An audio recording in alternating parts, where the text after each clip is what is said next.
ये भजनलाल शर्मा ने जो प्लानिंग करके लाठीचार्ज करवाया ना कल, ये खुद सुरक्षित नहीं रहेगा, सुन लेना आप।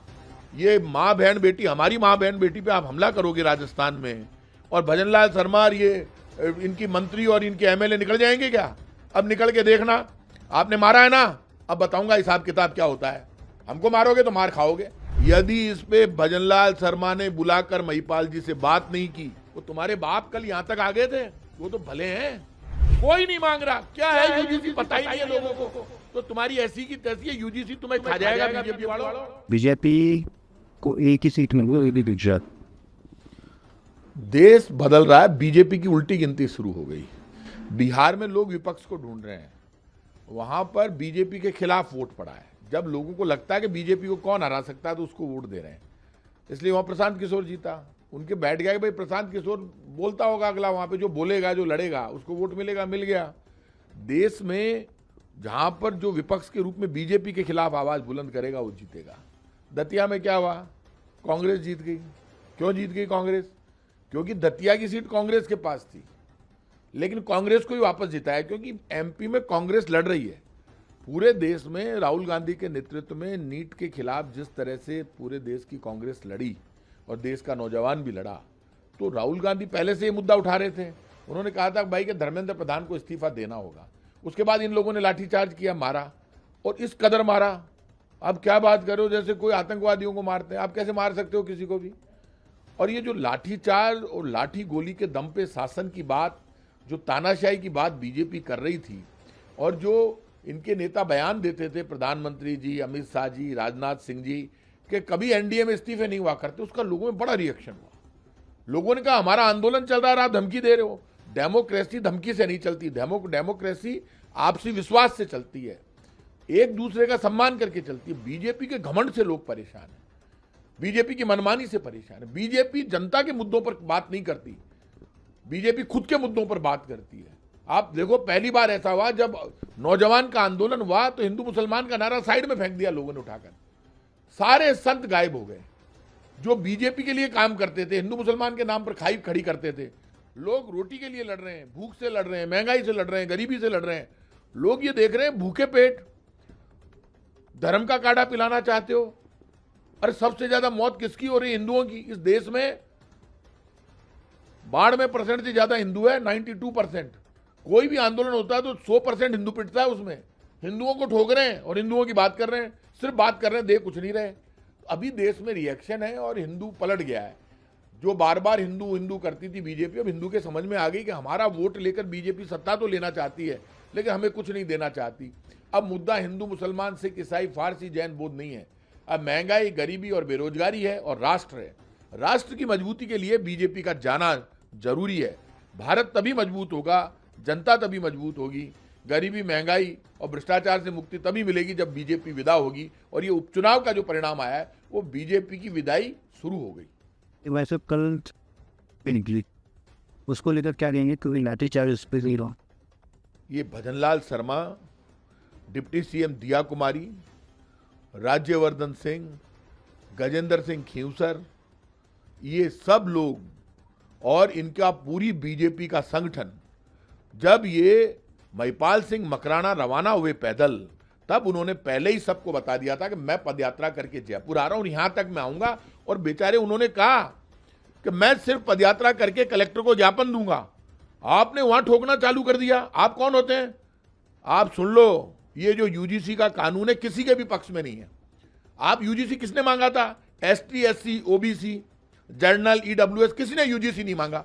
बिना मांगे बीजेपी खुद के पापों से ध्यान हटाने के लिए यूजीसी लेकर आई, और यूजीसी लाकर लोगों को मार रही है, लाठियां मार रही है। मैं आज कह रहा हूं, ये जो कल लाठीचार्ज हुआ है, यदि इस पे भजनलाल शर्मा ने बुलाकर महिपाल जी से बात नहीं की और उनके जितने लोग हैं उनमें से एक पर भी मुकदमा लगा दिया, और जिस ढंग से खून गिरा कल मैं देख रहा था, मैं वहां जा सकता, सिर्फ इसलिए नहीं किया कि आंदोलन उनका, वो मेहनत कर रहे हैं इतने दिन से, और मैं इस आंदोलन में राजनीति नहीं लाना चाहता था। लेकिन आप लाठियां चलाओगे, हम चुपचाप बैठे रहेंगे? बिल्कुल नहीं। सड़क पे आप ना तो यूजीसी वालों को मार सकते हो, यूजीसी का विरोध करने वालों को मार सकते हो, ना किसी और को। पुलिस क्यों मार रही थी कल? बेवजह मार रहे हो। और अब महिलाओं को मारा है आपने। ये भजनलाल शर्मा ने जो प्लानिंग करके लाठीचार्ज करवाया ना कल, ये खुद सुरक्षित नहीं रहेगा, सुन लेना आप। ये माँ बहन बेटी, हमारी माँ बहन बेटी पे आप हमला करोगे राजस्थान में, और भजनलाल शर्मा और ये इनकी मंत्री और इनके एमएलए निकल जाएंगे क्या? अब निकल के देखना, आपने मारा है ना, अब बताऊंगा हिसाब किताब क्या होता है। हमको मारोगे तो मार खाओगे। ये क्या तरीका हुआ? अरे भाई, अगला आदमी पैदल रवाना हो और अगला कह रहा है। ये मैं इस आदमी की, मैं महिपाल जी को खूब जानता हूं। वो आदमी आदत में ही नहीं है टकराव। भाई डेमोक्रेटिक आदमी है बेचारा, पढ़ा लिखा आदमी है, गोल्ड मेडलिस्ट है। आप उसकी ऐसी की तैसी करने में लग गए। क्या गुनाह कर दिया? अरे ये कोई देश के खिलाफ आंदोलन नहीं है, राजस्थान के खिलाफ आंदोलन नहीं है। ये बीजेपी ने गलत फैसला लिया। बीजेपी ने देखा कि हमारी दुकान उठ रही है, तो पहले तो हिंदू मुसलमान सिख ईसाई को लड़ाया। अब बीजेपी चाहती है जातियों में झगड़ा हो जाए। एक यूनिवर्सिटी में एक लड़के ने एसटी, एससी, ओबीसी, ईडब्ल्यूएस के जनरल कास्ट के बच्चे ने कहा यूजीसी लगाओ। एक का नाम बताओ मुझे, मैं राजनीति छोड़ दूंगा। किसी ने यूजीसी नहीं मांगा। अरे आप लाठी चला रहे हो, क्यों? अरे पुलिस कम पड़ जाएगी। और ये गलत फहमी में मत रहना, वो तुम्हारे बाप कल यहां तक आ गए थे, वो तो भले हैं, डेमोक्रेसी को मानते हैं, संविधान को मानते हैं। वो बेचारा संविधान हाथ में लेके खड़ा था। यदि तुम्हारे मुख्यमंत्री निवास तक आ जाते तुम्हें बचाना मुश्किल हो। पुलिस हाथ जोड़ रही थी, बाद में नाटक कर रही थी। वो लोग इतने भले हैं, वो जिस पुलिस ने मारा उसी पुलिस को माफ करके चले गए। यदि वो नहीं जाते कल क्या कर लेते आप? कल क्या कर लेते? कल मुख्यमंत्री निवास पर सचिवालय को कब्जा करने की ताकत रखते थे, लेकिन वो चले गए वापस। इसलिए चले गए कि उनमें देश के संविधान और तिरंगे का वो सम्मान करते हैं। अरे इतने पापियों, शर्म करो। कल तुमने जो लाठी चलाई है, मैं बात करूंगा, यदि जो आंदोलनकारी यदि इस बात पे सहमत हो गए, इनका इलाज करूंगा। ये लाठीचार्ज कल गलत हुआ है, इनके बाप का राज नहीं है, और ज्यादा तकलीफ हो रही है तो यूजीसी वापस ले ले।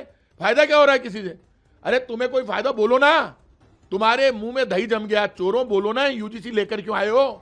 कोई नहीं मांग रहा। क्या है यूजीसी पता ही नहीं है लोगों को, तो तुम्हारी ऐसी की तैसी है। यूजीसी तुम्हें खा जाएगा बीजेपी वालों, और जूत पड़ेंगे जो अलग। अब देखना आप सुधरेगी। 2.5 साल में बीजेपी 2.5 कदम नहीं चली। राजस्थान रो रहा है, बीजेपी हंस रही है। बीजेपी के यहां भ्रष्टाचार का बोलबाला है। तबादलों में भारी भ्रष्टाचार हुआ, पैसे लेकर ट्रांसफर किए गए। राजस्थान में 2.5 वर्षों में 2.5 पैसे का काम नहीं किया। तनख्वाह नहीं मिल रही, लोगों को पेंशन नहीं मिल रही, रो रहे हैं लोग। हिंदू मुसलमान के नाम पे बंटवारा करके राजस्थान की सरकार इन्होंने बना ली। जयपुर में सांसद इनका, विधायक इनके। जयपुर में एक काम हुआ और राजधानी में तो बता दो, 2000 करोड़ के नाम काम तो राजधानी में कैंसिल हो गए। राजस्थान में कोई सड़क का खड्डा नहीं भर रहे। अरे 2.5 साल में अभी कोई संकट ही नहीं है, रो रहे हैं।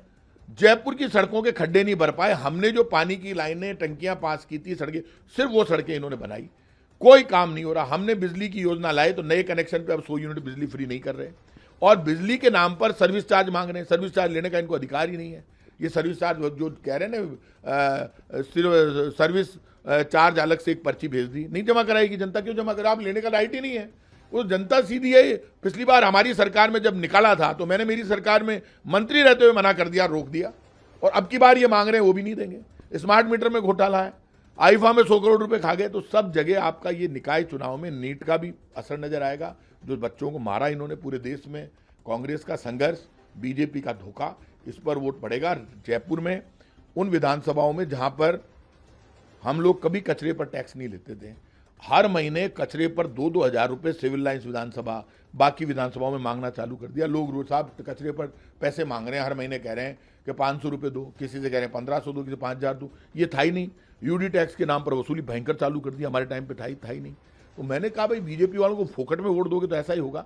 नगर निकाय चुनाव में मुझे उम्मीद है, पंचायत और राजस्थान के निकाय चुनाव बीजेपी के लिए लिटमस टेस्ट है, लेकिन बीजेपी हारेगी।